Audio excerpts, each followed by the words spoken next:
안녕하세요. 저는 딸을 하나 둔 30대 초반의 돌싱녀입니다. 저도 제가 이렇게 이른 나이에 이혼을 하고 이렇게 사연을 올리게 될 줄은 몰랐죠. 제가 남편과 결혼을 하게 된 결정적인 원인은 속도 위반에 있었습니다. 남편과 저는 소개팅으로 만난 사이였어요. 서로 말이 잘 통하고 개그 코드도 맞았기에 저희는 금방 친해졌고 사귀게 되었죠. 사실 그 당시에는 결혼까지 생각한 건 아니었어요. 그러기엔 제가 너무 어렸으니까요. 그런데 크리스마스 날에 둘 다 술을 마시고 실수를 한 거죠. 그렇게 딸아이가 생겨서 결혼을 하게 된 거였어요. 그래도 사랑하지 않는 사람은 아니었고 언젠가는 결혼을 해야 하는데 그날이 일찍 온 것뿐이라고 저를 다독이며 결혼의 앞날이 반짝이기만을 기대했어요. 그런데 시모와 만난 날에는 그 기대가 푹 꺾이더라고요. 저를 보는 시선이 쎄하더라고요. 같이 밥을 먹는 자리에서 남편이 잠깐 볼일 보러 나가자 제게 듣고 있기 힘든 말을 쏟아내더라고요. 너 같은 게 언감생신 내 아들을 넘보다니 분수를 모른다며 애가 져서 결혼하면서 네가 우리 아들 앞길 막은 거다라고 엄청난 악담을 하셨죠. 그때 이 결혼에 대해 다시 생각해봤어야 했는데 이미 생긴 아이에게 아빠 없이 자라게 하는 건 너무 가혹하다는 생각으로 참고 견뎠어요. 결국 시모의 혹독한 소리에 저는 결혼과 관련된 모든 것을 조금도 모자람 없이 해내야 했어요. 제 돈으로 혼수를 들이면서 집을 마련하는 것조차 제 돈을 보태야 했어요. 그러나 그 뒤에도 시모의 괴롭힘은 멈추질 않았어요. 그리고 저도 점점 나이가 먹어가면서 참는 게 능사가 아니라는 걸 배워가고 있었어요. 제가 저를 무시하고 매도하는 시모와 처음으로 싸운 건 결혼 3년 만의 일이었어요. 명절 전날 전을 굽기 위해 시댁으로 갔던 저는 여느 해와 다름없이 뜨거운 불 앞에 앉아 혼자 전을 굽고 있었어요. 시모는 앉아서 TV를 보고 있었고요. 남편은 그 자리에 아예 없었죠. 그런 제게 회사에서 전화가 왔더라고요. 전화를 받았더니 급하게 해결해야 할 일이 생겼다며 제게 잠깐만 회사에 나왔다 가라고 하더군요. 안 될 것 같다고 이야기했지만 사안을 들어보니 제가 관여된 일이라 어쩔 수 없이 직접 가야 하는 상황이 되었어요. 결국 저는 시모에게 죄송하다고 몇 번이나 이야기하고 회사를 다녀왔어요. 늦은 오전에 갔다가 그래도 오후 3시 이전에 시댁에 돌아왔어요. 저 나름대로 빨리 왔다고 생각하며 조심스럽게 시모에게 말을 걸었죠. 어머님, 저 왔어요. 죄송해요. 남은 건 제가 할 테니까 가서 쉬세요. 그렇지만 정작 부엌 상태를 보니 시모가 한 일은 아무것도 없었어요. 제가 일하고 있는 동안 시모는 여전히 TV를 보며 쉬고 계셨던 거죠. 그래도 일찍 와서 제가 시간 내에 다 할 수 있을 것 같아 다행이라고 생각하고 있었는데 시모가 거실 소파에 앉아 한숨을 푹푹 쉬며 이렇게 말하더라고요. 정말 못 배워먹은 애들은 어딜 가도 티가 나네. 우리 정환이가 옛날에 사귀던 애는 싹싹하고 경우가 바르던데. 인물이면 인물, 집안이면 집안, 성품이면 성품. 뭐 하나 빠지는 구석이 없던 애를 놔두고 어떻게 이 집안에 저런 애가 며느리로 들어와서는 얼굴이 못생겼으면 일이라도 잘해야지. 이도저도 아닌 저런 애를 데려와 갖고는. 저는 그 말에 머리가 지끈거리는 걸 느꼈어요. 하루 이틀 일도 아니고 매번 남편의 전 여자친구 이야기를 하시니 이제는 귀에 딱지가 앉을 지경이었거든요. 결혼하고 3년간 내 말을 다 듣고 있었으면서도 꿋꿋하게 아들 옆에 붙어있는 걸 보니 뻔뻔하고 징그럽기까지 하니 원. 어떻게 여자애가 피임도 안 하고 조신하지 못하게 남자를 꼬시는 거야? 머리에 든 게 없는 애들이 그런 쪽으로만 빠르지. 안 그러니? 그런 일만 없었어도 우리 정환이 인생이 펴는 건데 아우 속상해. 너 볼 때마다 아주 화병이 날 것 같아. 결국 저를 향한 날카로운 시모의 그 말에 저도 뚜껑이 열리고 말았어요. 그래서 결국은 가두고 있었던 감정들을 모두 시모에게 쏟아 부어버렸어요. 어머님, 말씀이 좀 지나치시네요. 아니, 애는 혼자 가져요? 제가 싫다는 남자 꼬셨다 하더라도 지도 마음이 동했으니까 애가 생긴 거잖아요. 그럼 아들 탓도 하셔야지. 왜 제 탓만 하시는 거예요? 피임을 저만 하면 뭐예요? 어머님 아들도 피임을 안 했으니 애가 생기겠죠. 애가 생겨서 결혼한 게 그렇게 화날 일이시면 저 말고 정환 씨한테 가서 따지세요.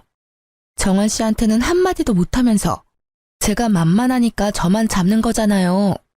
그리고 정환 씨 옛날 여친이 얼마나 대단했는지는 모르겠지만 지금 정환 씨랑 살고 있는 거 저예요. 어머니 옆에서 그 모진 소리 들어가며 명절 생신 제사 다 챙기는 건 저라고요. 어머 얘 좀 봐. 네가 감히 나한테 따진 거니? 하늘 같은 시어미한테 지금 말 대답한 거야? 이거 봐. 교양이 없으니 이런 막대 먹은 소리가 나오지. 네가 진짜 배운 게 있으면 어른한테 그런 소리 하겠니? 정말 기가 막혀서 이런 것도 며느리라고 교육을 해야 하는 나는 무슨 잘못이니? 그리고 여자가 마음 먹고 덤비면 안 넘어갈 남자가 어딨어. 애만 안 생겼어도. 어머님은 교양이 있으셔서 당신 아들의 딸 낳아준 며느리한테 그런 말 하는 거였어요? 말대답이 아니라 이제까지 못한 바른 말 한 겁니다. 저를 며느리로 대하고 싶지 않으시면 그렇게 하세요. 저도 시어머니로 모시지 않을 테니까.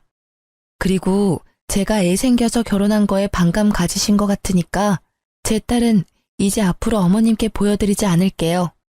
도대체 애가 무슨 잘못이에요? 전 제 딸 그런 소리 들으면서 자라게 둘 생각 없으니까. 결국 굽고 있던 전을 던져버리고 저는 딸과 친정으로 돌아갔어요. 명절 전날 친정에 온 저를 보고 친정 부모님은 모두 놀라셨지만 화가 나 씩씩거리는 제 모습에 크게 뭐라 하진 않으셨어요. 그도 그럴 것이 두 분은 제 성격을 잘 아시잖아요. 웬만하면 터지지 않는 제 분노가 터져버린 걸 보고는 분명히 무슨 일이 크게 벌어졌다고 생각하셨겠죠. 그리고 그날 저녁 남편이 전화가 왔더라고요. 받지 않으려다가 이번 기회에 시모 버릇을 고쳐야겠다고 생각했죠. 무슨 일이야? 냉정한 제 목소리에도 남편은 제 화내기에 바빴어요. 걱정은 하나도 되지 않는지 다짜고짜 화내는 남편에게 저는 약간 실망감이 들 정도였죠. 무슨 일이라니? 명절 전인데 당신 여기 없는 게 무슨 일인 거지? 명절 준비 안 해? 이렇게 다 팽개치고 뭐 하는 짓이야? 아, 어머님이 당신한테 이야기 안 하셨나 보네. 그러니 당신이 나한테 화를 내지. 무슨 일 있었는지 못 들었어? 내가 명절 전날 친정에 오게 만들 만큼 충격적인 말을 하셨는데 당신한테는 알리고 싶지 않으셨나 봐? 엄마가? 별말 없으시던데. 아, 너 또 잔소리 들었다고 지금 친정 가 있는 거야? 매번 듣는 이야기 때문에 지금 시위하는 거지? 네가 어린애야? 생각을 좀 해봐. 엄마 잔소리가 하루 이틀 일도 아닌데 왜 새삼스럽게 굴어? 잔소리라면 잔소리지. 당신 옛날 여자친구 이야기 꺼내면서 나를 피임도 안 하고 남자 꼬셔서 애 낳은 꽃뱀으로 만들던데 그 잔소리 맨날 하시는 데다가 오늘은 여전히 당신 옆에 붙어있는 내가 징그럽다고 하셨어. 당신 생각은 어때? 이래도 그냥 잔소리야? 이거 거의 인격 모독의 언어 폭력 수준이야. 나 당신을 가져서 결혼했지만 그랬기 때문에 시어머니한테 잘 보이려고 애 많이 썼어.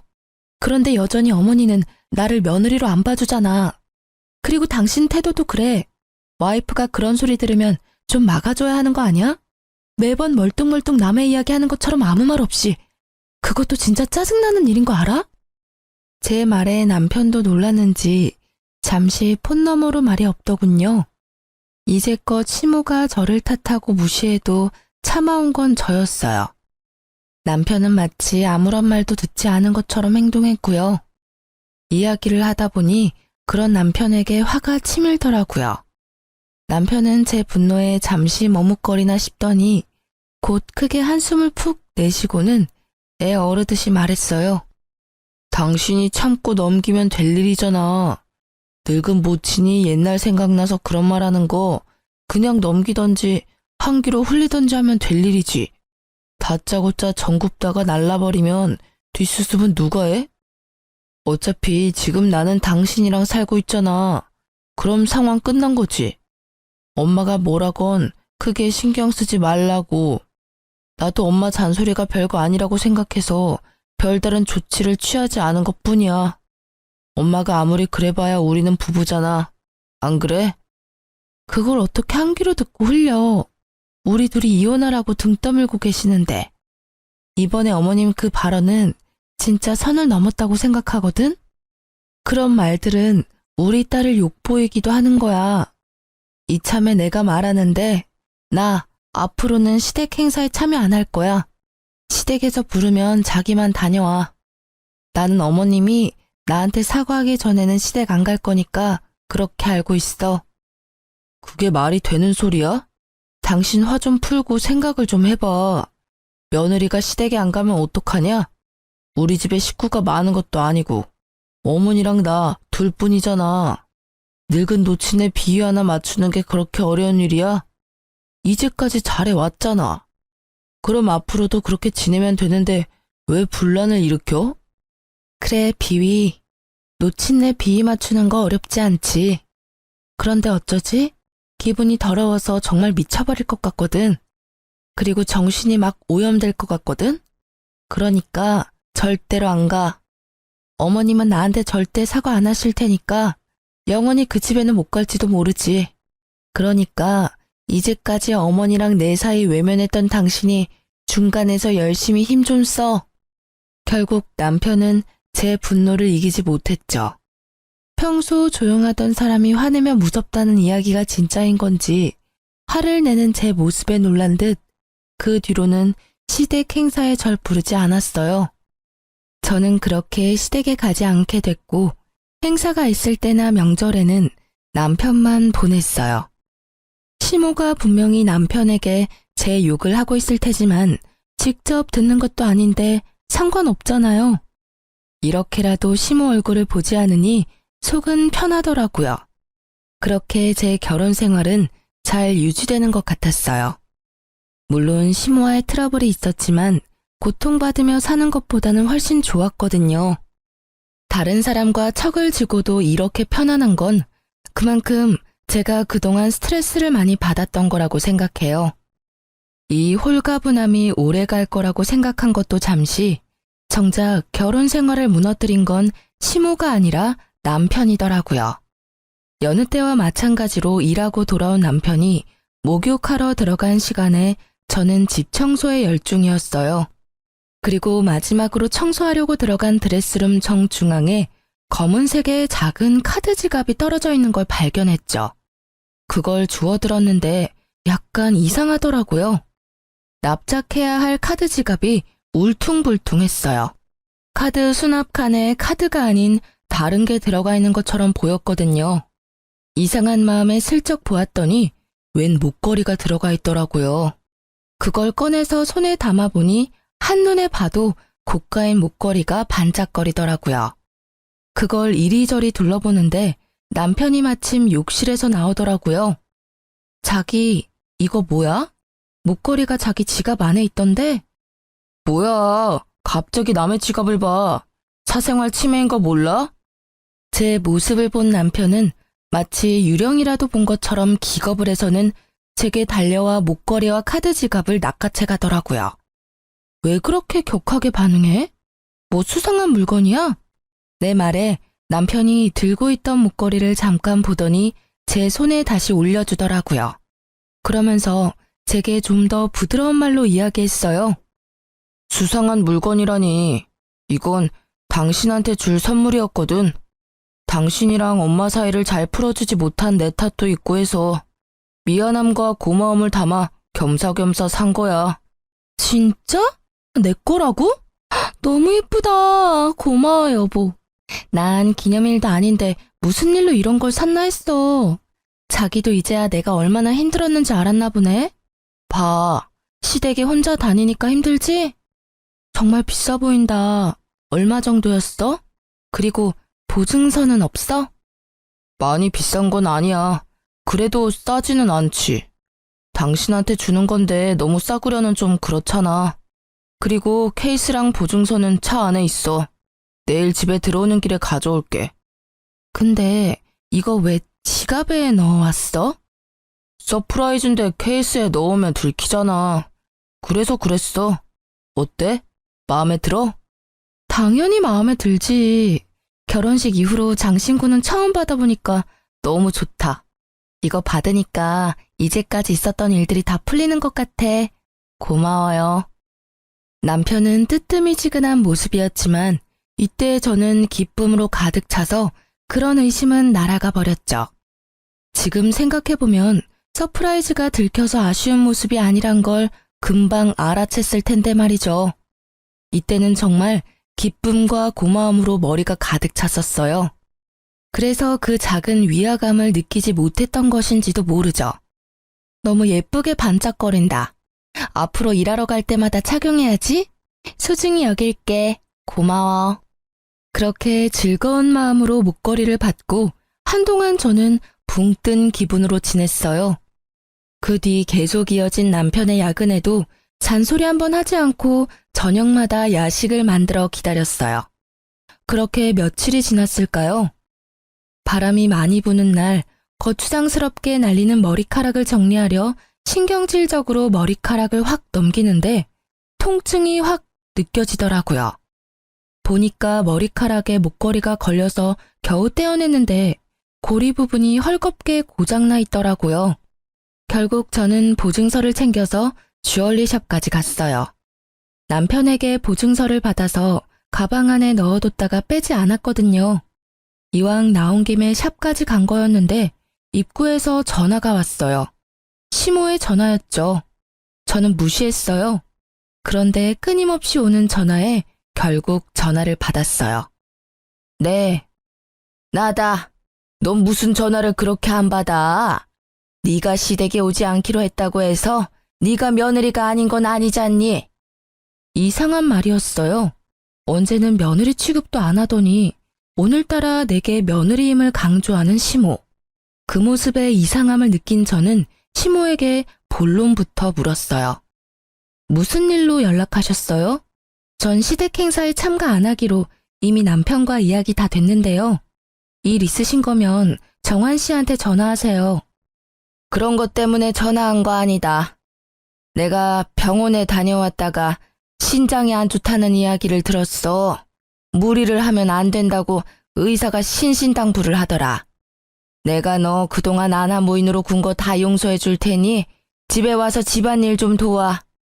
합가하라는 건 아니니까 저녁이나 낮에 시간 날 때 와서 집에 와서 청소도 하고 빨래도 하고 반찬도 좀 해놓고 가거라. 내가 다 하려니 영 무리가 돼서 힘이 딸려. 그 이야기를 듣는데 머리가 띵하더라고요.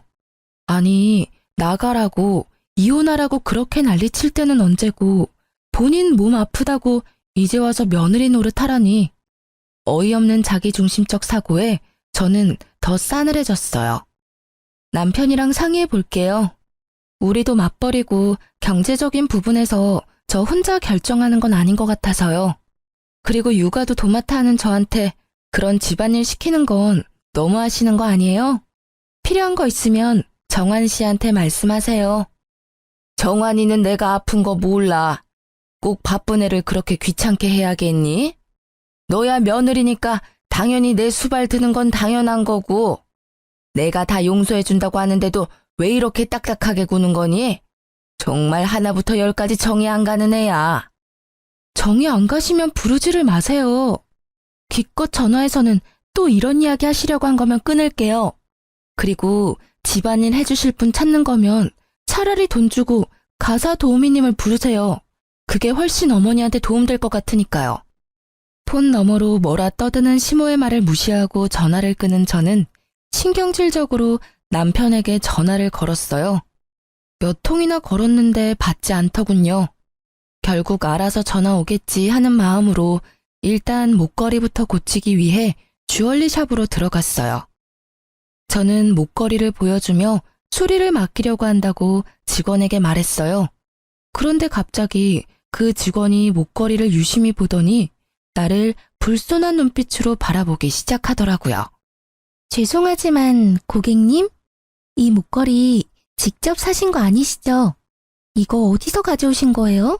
본인 물건 아니지 않아요? 네?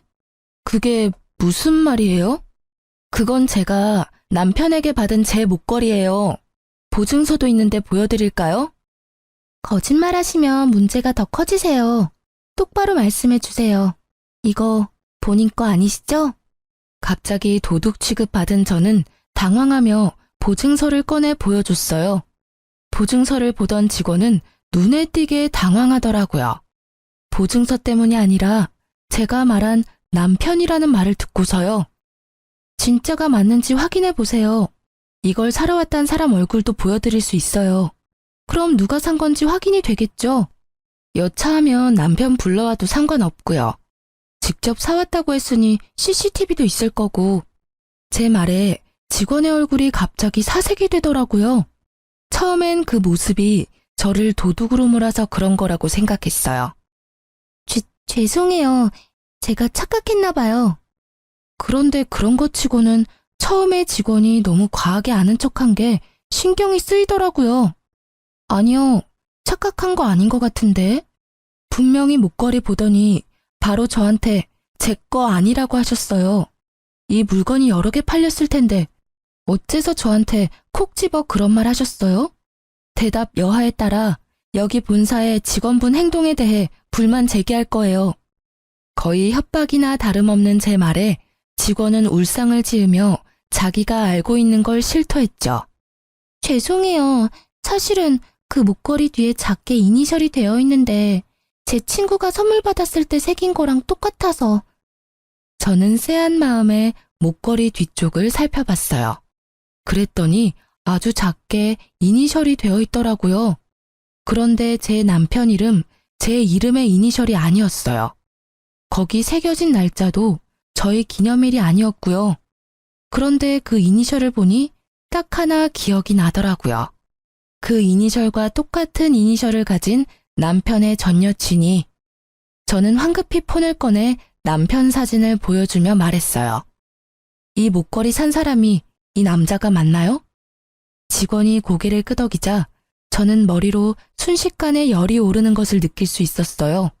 온몸이 부들부들 떨렸죠. 배신감과 분노로요. 전 여친과 여태껏 만나고 있으면서 나를 속인 남편이나 아프다는 이유로 며느리 취급도 안 하던 내게 이제와 며느리 노릇하라며 식모처럼 부리려고 하는 시모까지. 이 시댁에 있는 인간들에게 한 줌 남아있던 미운 정까지 뚝 떨어졌거든요. 그 자리에 있는 직원들이 불쌍한 사람처럼 나를 보는데 어찌나 부끄럽던지. 저는 그 자리에서 결심했어요. 그 집안과 인연을 끊겠다고요. 그날 저녁 저는 남편을 기다리고 있었어요. 그런데 남편은 밤늦도록 들어오지 않더군요. 자정이 되자 메시지가 하나 오더라고요. 오늘 본가에서 잘 거야. 라는 문자. 감이 올 수밖에 없었어요. 지가 바람피는 걸 내가 알았다는 걸 알고는 피한 거예요. 그 직원이 상간녀의 친구였으니 바로 이야기해줬겠죠. 저는 남편의 행동이 너무나 괘씸해서 참을 수 없었어요. 이런 일이 생겼다면 제게 찾아와 울고불고 싹싹 빌어도 용서해 줄까 말까인데 아예 상종을 하지 않겠다는 그 생각이 열받았어요. 어차피 인연 끊는 거 이 남자 아니라 시댁에 이야기하면 될 것 같아서 다음날 아침이 되자마자 저는 시댁으로 찾아갔어요. 그런데 시댁으로 가니 시모는 제가 본인 병수발 들러온 줄 알더라고요. 예, 잘 왔다. 아무리 성격 나쁘고 배운 게 없어도 며느리는 며느리지. 시모가 아프다는데 이렇게 달려와야 하는 게 당연한 거 아니니? 죄송한데 그건 거절해야겠어요. 혹시 어머님도 알고 계셨나요? 그이가 바람 피우고 있는 거. 뭐? 그게 갑자기 무슨 소리니? 걔가 바람을 피워? 에이, 설마. 설사 걔가 바람을 피웠다 해도 그건 너한테 문제가 있어서 그런 거겠지. 우리 아들은 절대 그럴 사람 아니야. 어쩌면 이렇게 아들 사랑이 대쪽 같은지 지 아들놈이 바람을 폈어도 원인 제공자는 너다 라고 말하는 게 참 얄밉고 꼴보기 싫더라고요. 그래요? 근데 벌써 확인 다 했어요. 저는 다른 건 참아도 외도는 못 참아요. 그 사람이 바람을 피워서 이미 우리 집은 끝났어요. 그 말은 어머님 간병을 해줘야 할 이유가 없다는 뜻이기도 하고요. 예, 너 잘 알아본 거 맞니? 본인한테 확인도 안 하고 나한테 와서 그렇게 이야기해도. 확인은 이미 끝났고 저는 이혼할 생각이에요. 어제 이야기하려고 했는데 집에 안 들어왔더라고요. 시댁에서 잔다고 하던데. 어제 이곳에도 안 온 걸 보면 누구랑 있는지는 답이 나오네요. 여기 오면 있을 줄 알았는데.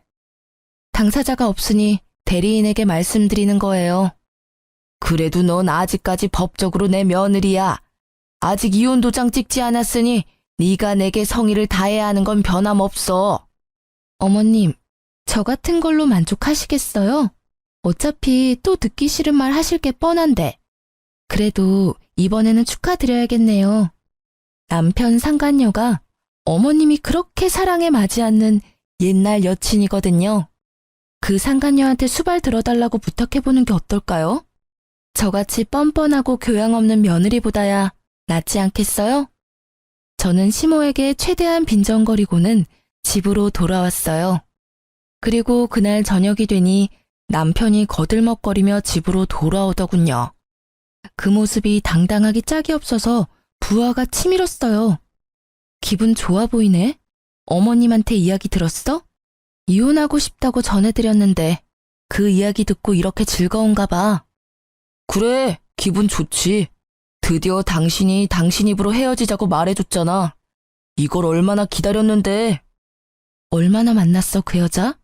설마 결혼 전부터 계속 만난 건 아니지? 계속 만났어. 틈만 나면 계속. 당신이랑은 잠깐의 실수였다고. 진짜 방해꾼이 따로 없었지. 걔가 나한테 하는 거 보면 당신은 걔 발끝도 못 따라와. 나를 얼마나 헌신적으로 대하는지 모를 거다. 게다가 집도 부자야. 당신하고 헤어진다 한들 그 집 재력만 있으면 나는 팔자 피는 거라고. 최악이네. 그 상간녀도 당신이 이런 생각하고 있는 거 알고 있어? 모르겠지. 알면 어떻게 만나. 호구될 거 뻔히 알면서 만나느니 헤어지겠지. 그래, 이혼하자. 그렇게 하는 게 더 정리가 빠르겠어. 그런데 네 입으로 결혼 기간 동안 상간녀 만났다고 말했으니 이번 이혼의 유책 배우자는 당신인 거 확실해졌네? 방해꾼은 사라져 줄 테니까 위자료나 넉넉히 준비해놔. 나는 내가 당한 정신적 고통까지 싹 다 위자료 받을 거니까.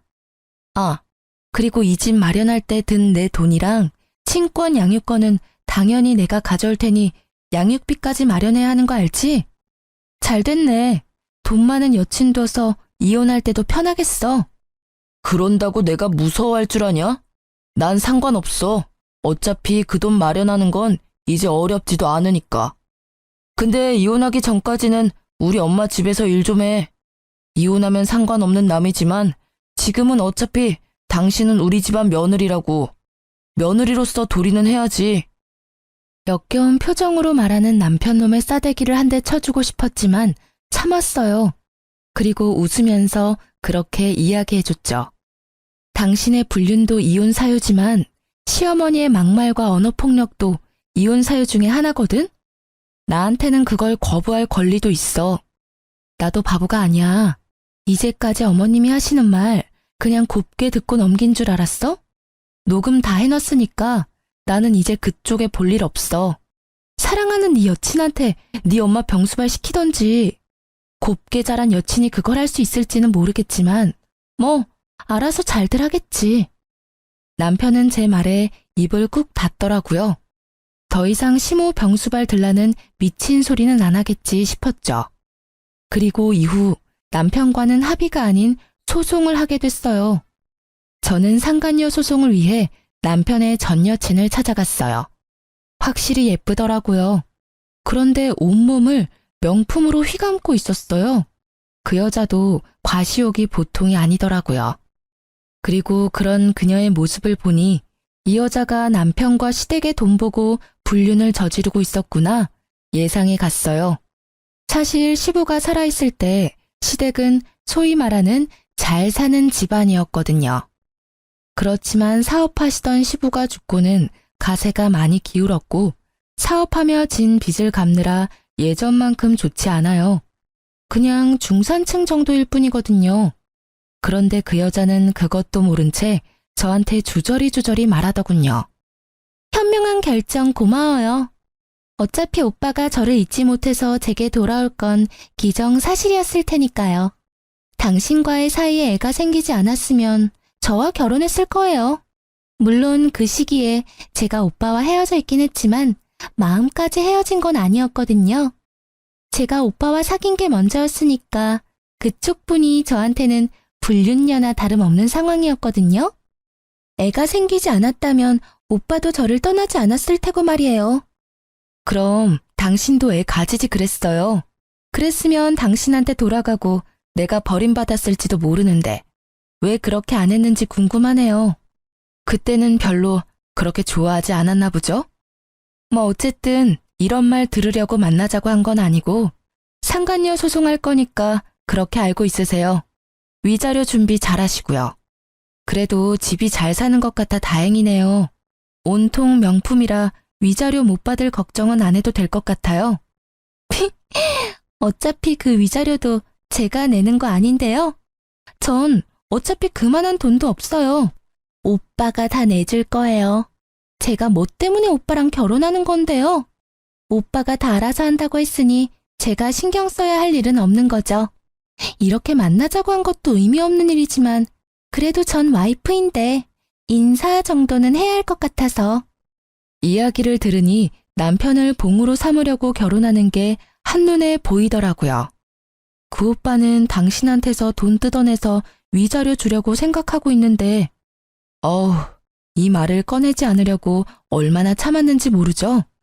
제 발로 죽을 자리 찾아가는 상간녀를 제가 말릴 필요가 있나요? 그냥 제 꾀에 제가 넘어가는 걸 감상하는 게 더 재밌잖아요. 그래서 저는 한껏 웃어줬어요. 상간녀는 제가 괜히 허세 부린다고 생각한 건지 코웃음을 치며 저를 비웃더라고요. 그 모습이 어찌나 가소로운지 하마터면 다 말해줄 뻔했어요. 그치만 그러면 이 여자한테 복수할 수 없을 테니 시댁 상황에 대해서는 함구했어요. 결국 이혼하면서 저는 전 남편에게 위자료를 왕창 뜯어오게 됐어요. 결정이 났거든요. 위자료 결정되자마자 두 사람은 냉큼 혼인신고부터 올렸더라고요. 우습게도 서로의 경제적인 상황도 모르면서 빨리 혼인해서 법적으로 맺어져야 상대방이 자신의 위자료를 내줄 거라고 생각했던 것 같더라고요. 서로가 빈털터리인 줄도 모르고서는 한두 달 동안 카톡 프로필에 달달함 가득에 매일매일 새로운 프로필이 올라오더니 그 뒤부터는 아예 프로필이 각자 독사진으로 바뀌더라고요. 이때쯤 되니 두 사람 관계가 그리 순탄치는 않구나 하는 예감이 들었어요. 그리고 그 예감의 쐐기를 박는 게 전 시모의 연락 때문이었어요. 몇 번을 전화해서 한 번만 만나자고 사정을 하길래 한 번 만나주겠다고 하고 집 근처로 불렀죠. 또 무슨 어이없는 말을 하려나 하고 기다리던 그때 전 시모는 제 손을 부여잡고는 간절하게 말하더라고요. 예, 며느라가 너 우리 아들이랑 제발 다시 합치면 안 되겠니? 재결합 한번 신중히 생각해봐, 응? 갑자기 이러시는 이유를 모르겠네요. 저희 이미 헤어졌고 더 이상 감정조차 없어요. 게다가 그런 말을 하실 거면 어머님이 아니라 그 사람이 직접 와야죠.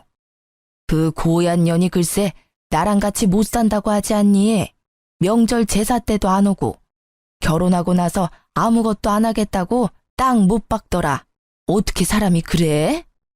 내가 지를 얼마나 잘 챙겨주고 딸같이 대했는데 아픈 시모 모시라는 게 그렇게 힘든 일이니? 그러면서 그 당돌한 게 뭐라는 줄 아니? 나를 모시고 살 거였으면 우리 아들이랑 애초에 결혼 안 했을 거라고 하더라. 결혼하고 며칠 지나지 않아서 그런 말을 하더라고. 아, 그러셨어요? 그치만 어머님이 그 상간녀를 무척 좋아하셨으니까 다 이해하시고 넘어가셔야죠. 저한테도 누누이 말씀하셨잖아요. 그 상간녀가 얼마나 싹싹하고 야무진지. 그리고 그걸 저한테 와서 호소할 일은 아니지 않나요? 아드님한테 가서 말씀하세요. 아들? 그놈도 매 한 가지야. 내가 몇 번 집에 일하러 오라고 했다고 아들한테 일러 바쳤는지 화가 나서 나한테 전화해서는 엄마네 집에 안 오겠다고 소리치고 끊더라고. 여자 치마폭에서 놀아나는 못난 놈 같으니. 그러면서 그 뒤로는 아예 연락도 없고 찾아오지도 않아. 그것만 하면 다행이게. 얼마 전에 아들놈이 혼자 집에 짐을 싸들고 왔길래 왜 왔냐고 물었더니 그 도둑년이 도망갔다고 하더라고. 그러면서 대출받아서 산 집도 그년이 팔아먹어서 결국에는 빚만 남았다고. 전 시모는 속에서 열불이 나는지 그 이야기를 하는 내내 탁자 위에 있던 찬물을 벌컥벌컥 들이키더군요. 그 이야기를 듣는 저는 그냥 웃겼어요. 저랑 헤어지고 잘 살 거라며 떵떵거리던 남편이 어떤 꼴로 지내는지 알게 되니 너무 유쾌하더라고요. 웃긴 건 시모와 전 남편도 그 상간녀를 봉으로 생각했는데 상간녀가 먼저 그걸 캐치하고 초스피드로 배신을 했다는 점이었죠. 그렇게 중내만에 할 때는 언제고 돈 하나에 이렇게 1년도 안 돼서 찢어지는 부부라니. 시모가 계속 끈질기게 저와 전 남편의 재결합을 요구하자 제가 시모에게 딱 잘라 말해줬어요. 상간녀가 좋다고 할 때는 언제고 이제 와서 이러세요? 그런 말씀하실 거면 여기서 헤어지는 게 좋겠네요. 저는 아직도 어머님이 저한테 하신 인격모독 같은 말들을 다 기억하고 있기 때문에 지금 이렇게 얼굴 보는 것도 사실은 힘들거든요. 그러니까 저는 이만 가볼게요. 그럼. 아이고, 얘야, 나 좀 봐라, 어? 늙은 시모가 배지도 않아? 결국 길거리에서 난리치는 모습에 한숨을 푹 쉬며 전 남편에게 전화했어요. 예상과는 달리 한 번에 전화를 받는 남편 놈에게 말했어요. 당신 어머니 우리 집 근처에 계시거든? 와서 모시고 가. 안 데리고 가면 나 경찰에 신고할 거야. 결국 전 남편이 시모를 모시러 왔더군요. 크게 변한 건 없지만 초췌한 모습이더라고요. 꼴 좋다 싶더라고요. 나랑 헤어지자고 큰 소리 뻥뻥 칠 때는 그렇게 좋아 죽더니 곧 죽어갈 것 같은 모습을 보니 오히려 웃겼어요. 저기, 엄마는 내가 데려갈게. 그리고 당신 아직도 혼자면 우리 다시 시작해볼 생각은 없어? 뭐? 이제 와서 무슨 소리야? 우리 이미 다 끝났어. 아니, 왜 나한테 이러는 건데? 이해가 안 가. 그 상간녀랑 잘 살겠다며 나한테는 이혼해줘서 고맙다더니 왜 이제 와서 후회야? 나도 잘 살 줄 알았지. 그런데 우리가 살던 집이 당신이랑 내가 돈을 반씩 부담해서 산 거라 재산 분할할 때 돌려줘야 한다고 하니까 그 뒤부터 사람이 바뀌더라고. 며칠간 분주하게 여기저기 돌아다니는 것 같더니 결국 그 며칠 뒤에 도망갔고, 알고 보니까 그 집도 완전 빈털털이더라고. 어릴 때 사귈 때는 돈 많은 집이라고 알고 있었는데 다 날 속인 거였어. 진짜로 미안해. 나 진짜 속아서 이혼하고 속아서 재혼한 거야. 참 잘하는 짓이다. 마누라 버릴 때는 그런 거 눈에 안 들어오지? 나는 혼인 기간 중에 나 속이고 다른 여자랑 놀아난 남자하고는 재결합할 생각 추호도 없어. 그리고 이미 애가 생겨서 결혼한 며느리한테 내가 아니라 다른 여자를 며느리 삼고 싶다고 말하던 저 미친 아줌마랑 같이 살 생각은 더더욱 없고. 그러니까 다른 데 가서 알아봐. 그리고 아무리 힘들어도 위자료는 꼭 줘. 내가 쓰는 거 아니고 내 딸이 쓸 거니까. 저는 불쌍한 말만 늘어놓으며 동정표를 사려는 두 사람을 남겨두고 집으로 돌아왔어요. 그리고 얼마 뒤 상간녀에게서 연락이 왔더라고요. 만나자고 하길래 저번에 시모와 만났던 카페로 오라고 했죠. 상간녀는 조심스럽게 주변을 살펴보며 들어오더니 제 앞에 앉아서는 다짜고짜 저에게 따지기 시작하더라고요. 당신 어떻게 그 집에 돈 한 푼 없는 걸 나한테 숨길 수 있어? 완전 빈털터리 집안이던데. 설마 나 엿먹으라고 말 안 했어? 엿먹으라고 말 안 한 거 맞고, 그리고 그런 건 당신이 먼저 알아봤어야 하는 거 아니야? 유부남 꼬셔서 재혼할 생각으로 가득 차 있었으면서 그런 건 왜 못 알아봤대? 내가 그런 걸 알려줘야 할 의리 같은 거라도 있었나? 제 말에 상간녀가 저를 째려보더라고요. 구구절절 다 맞는 말에 자기가 알아보지 못한 것도 본인 탓인데 왜 여기 와서 남 탓을 하고 있는지. 당신 때문에 내 인생 망쳤어. 나는 초혼이었다고. 그런 놈이랑 결혼을 하게 되다니. 내 계획은 그런 게 아니었다고. 그러니까 당신이 책임져. 책임지라고. 뭘 책임지라고 하는 건지 모르겠네요, 상간녀님. 제가 피해자고 당신이 가해자예요. 그래서 상간녀 소송에서 위자료까지 당신이 나한테 지급하라고 나왔잖아요. 잘 사는 부부 갈라놓더니 이제 와서 물리라고요? 어이가 없어서. 이미 저는 그 집안과 결별했고 당신은 그 집안 사람이니까 잘 살면 되는데 왜 여기 와서 이러는지 모르겠네. 상간녀 소송 취하해. 난 완전히 속아서 이 결혼한 거야. 그러니까 그 위자료 지급 못해. 아니 안 해. 이게 뭐야. 상간녀 소송비도 다 대줄 것처럼 하더니 정작 까보니 아무것도 모아둔 것도 없고 그 집마저 돈 안 내면 팔아야 될 상황이고 거기에 매달 양육비까지. 그런 거지 주제에 나한테 결혼하자고 혼인신고서를 가져와? 나쁜 새끼. 당신도 똑같이 나쁜 년이야. 그러니까 빨리 상간녀 소송 취하해. 다시 한번 나한테 그거 취하하라느니 내 탓이라느니 나를 비방하면 당신 시댁한테 당신 잡아가라고 전화할 거예요. 지금 그 사람들 피해서 도망 다니고 있다던데. 들키고 싶으신 거면 계속 여기서 저한테 말도 안 되는 소리 하세요. 이대로 그 집에 끌려 들어갈 건지 계속 내 탓하며 나를 괴롭힐 건지 알아서 결정하세요. 결국 제 엄포의 상간녀는 불이 나게 도망가더라고요. 줄줄이 저한테 찾아와 제 탓하는 것도 똑같고 서로의 잘못을 하소연하는 것도 똑같더라고요. 어째 그리 똑같은 사람들 셋이 만났는지. 그 뒤로 양육비 때문에 전 남편을 만났었는데 여전히 두 사람은 숨바꼭질 중이고 여전히 법적인 재혼 부부 사이라 새로운 사람도 못 만나고 있다고 하더라고요. 뿌린 대로 거둔 것이니 원망할 필요 없는데도 매번 볼 때마다 신세한탄하는 걸 보니 웃겼어요. 이혼 소송 후 저는 위자료 듬뿍 받아서 딸과 새로운 삶을 시작하고 있어요. 전 남편의 배신의 영향이 큰 탓에 아직까지 재혼 생각은 크게 없어요. 아이를 위해서 아빠가 있었으면 하지만 전 남편처럼 미친놈 만날까봐 겁나서 엄두가 안 나요. 남편 없어도 딸과 둘이서 재밌게 잘 살고 있으니 그쪽으로는 크게 신경 안 쓰기도 하고요. 이렇게 제 짧은 결혼 기간의 일을 글로 써보니 저도 평탄한 삶을 살아온 건 아니다 싶네요.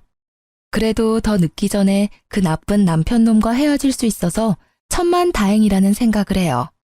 이혼 초반에는 싱글맘으로 일하랴 애보랴 힘들 때도 있지만 그럴 때는 시모와 남편의 횡포에 시달렸던 그때를 생각했어요. 그러면 없던 힘도 솟아났거든요. 넉넉하지 않아도 지금 마음은 어느 때보다 더 편해졌어요. 주변에서 많이 걱정해 주시지만 3년이나 지난 지금은 걱정할 필요 없을 만큼 잘 살고 있어요. 함께 걱정해 주셨던 분들과 저를 지탱해 주셨던 분들에게 감사한 마음으로 하루하루를 살아가고 있어요. 그리고 지금 외도로 힘들어 하실 분들이 만약 제 글을 보신다면 용기를 내세요. 참고 있다가는 언젠가 폭발하거나 무너져 버릴지도 모르니까요. 제 사연이 저와 비슷한 일을 겪는 분들에게 작게나마 좋은 위로가 되었으면 좋겠어요. 들어주셔서 감사합니다.